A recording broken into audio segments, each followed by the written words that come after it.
আর এই দেশটা আমাদের সবার রে ভাই, আমরা সবাই মিলে গড়বো ইনশাআল্লাহ। আমরা ন্যায় এবং সত্যের পক্ষে থাকবো, অন্যায় অসত্য যেখানে সেখানে আমরা দেয়াল তুলে দেব ইনশাআল্লাহ। অন্যায় অসত্যের প্রতিষ্ঠা যাতে না হয় আমরা দেয়াল তুলে দেব ইনশাআল্লাহ। আমরা একটা দেশ আমাদের যুব সমাজের জন্য উপহার দিয়ে যেতে চাই।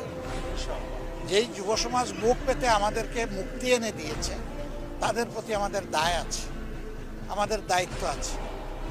তাদের যে আকাঙ্ক্ষা, এটা অস্বাভাবিক কিছু না। আল্লাহ তাআলা সম্প্রতিও কিছু দেশ আমাকে ঘোরার তৌফিক দিয়েছে।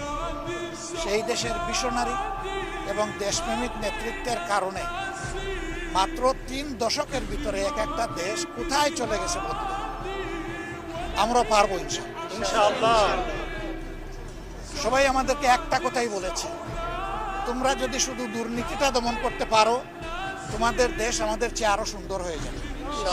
কারণ তোমাদের মানুষগুলো আমাদের দেশে যারা সার্ভিস দেয়, তাদের সার্ভিসের উপর ভিত্তি করে এই সমাজ যদি আগাইতে পারে, তাহলে তোমাদের দেশ কোনো আগাবে না। আমরা এই জন্যে আজকে বলেছি, কতটুকু বুঝাইতে পেরেছি আমি জানি না, কতটুকু স্পষ্ট হয়েছে আমি জানি না, যে ফেসিবাদ বিদায় নিয়েছে একটা লড়াইয়ের মধ্যে, আর একটা লড়াইয়ের মাধ্যমে ইনশাল্লাহ দুর্নীতিকে এই দেশ থেকে বিদায় করতে ইনশাআল্লাহ। এটা সকল দলের জন্য প্রয়োজন, প্রত্যেকটি নাগরিকের জন্য প্রয়োজন।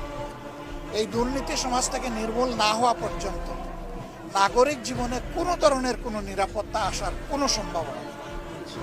আল্লাহ তাআলা যেন এই কাজটাও আমাদেরকে করার তৌফিক দেন। আর আমার জীবন নিয়ে আমি খুব বেশি উচ্চাভিলাষ তো নাই, আমি কোনো আশা পোষণ করি, কিন্তু আল্লাহর কাছে একটা জিনিস চাই, জাতির প্রয়োজনে আমি যেন শহীদ হতে পারি। আপনারা সবাই দোয়া রাখবেন। আসসালামু আলাইকুম।